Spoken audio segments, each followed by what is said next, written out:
Përshëndetje Altin, përshëndetje. Ndjes për impenjimin, por kemi nevojë për mendimin tënd analitik. Përshëndetje.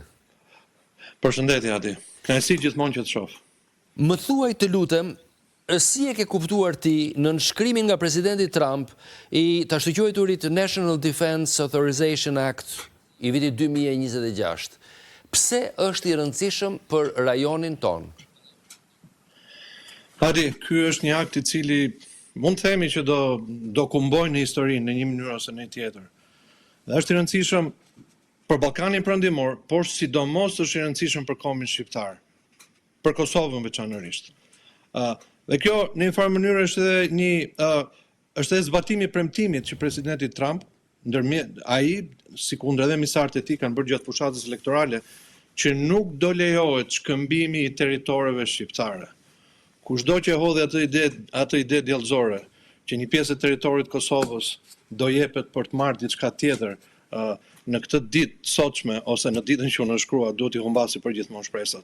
Sikundër duhet i humbasi shpresat edhe Serbia, se ajo do mundet që të marrë territor shqiptar kudo që të jetë. Dhe bëhet fjalë për të përcaktuar pamundësinë eksplicite që Serbia të bëj një inkursion ushtarak të organizuar ose jo brenda të territorit shqiptar, pra brenda territorit Kosovës, apo jo? Absolutisht. Kjo Adi, kjo në vetvete çfarë është? Kjo është një bill ose ky është një akt i cili aprovohet çdo vit nga Kongresi dhe aprovohet për t'i dhënë fonde Pentagonit, pra Ministrisë Mbrojtjes, si quhet dikur, sekretar, ose Ministrisë Luftës, si quhet aktualisht. Dhe kjo bëhet çdo vit. Tani, ka pasur edhe në raste të tjera kur në këtë bill, që është e përvitshme, është përmendur Kosova, por asnjëherë nuk është përmendur në mënyrë kaq eksplicite sa është përmendur këtë kohë. Dhe presidenti Trump e kurorëzoi këtë, por nuk është vetëm presidenti Trump, duhet thënë, po është Kongresi në një farë mënyrë që kaloi. Dhe në të dyja dhomat të Kongresit, mënyra si funksionon kjo duhet kalohet në dhomën e përfaqësuesve, duhet kalohet në Senat, pastaj të dyja këto grupe duhet mblidhen atë që quhet konferencë dhe të bërë një bill përfundimtare e cila shkon tek tryeza e presidentit dhe ai duhet ta afirmosi.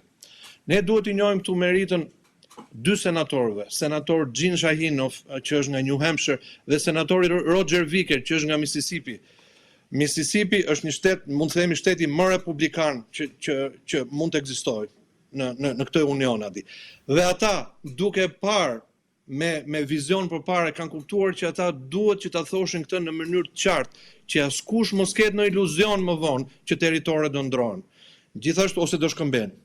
Gjithashtu duhet i njohim meritën edhe atyre të cilët e kanë bërë në dhomën e përfaqësuesve. Një kongresmeni nga Massachusettsi dhe gjithashtu një kongresmene nga New Yorku.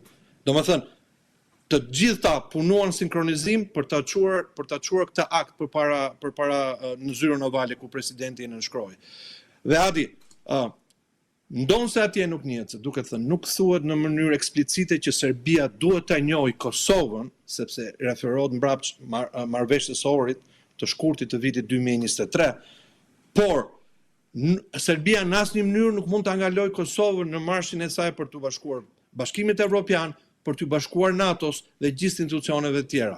Me një farë mënyre, qofse mund ta shprehemi, thot Serbisë, ju vazhdoni bëni atë që bëni, ndërkohë që Kosova do vazhdojë që të eci dhe të jetë shtet i pavarur, nuk do t'i kërcinohet në asnjë moment tërësia e saj territoriale dhe ky është një veprim jashtëzakonisht i madh. Unë do ta krahasoj Adi me ndoshta mund ta krahasojmë edhe me aktet që presidenti Wilson mori për kombin shqiptar gjatë traktatit Versailles. Dhe Altini, kam një përshtypje të shpejtë, duhet thënë, jo domosdoshmërisht të bazuar mbi analiza të thella, po ky akt i presidencës Trump, i Kongresit, i Shtetit Amerikan, automatikisht e shmang mundësinë që me Kosovën të ndodhi praktikisht e njëjta gjë si me Ukrainën, të cilës për të mbritur një paqe apo një anëpushim apo cila do qoftë formë të jetë e pushimit të luftës, praktikisht i kanë vënë kushte të mëdha të rëndësishme, siç është për shembull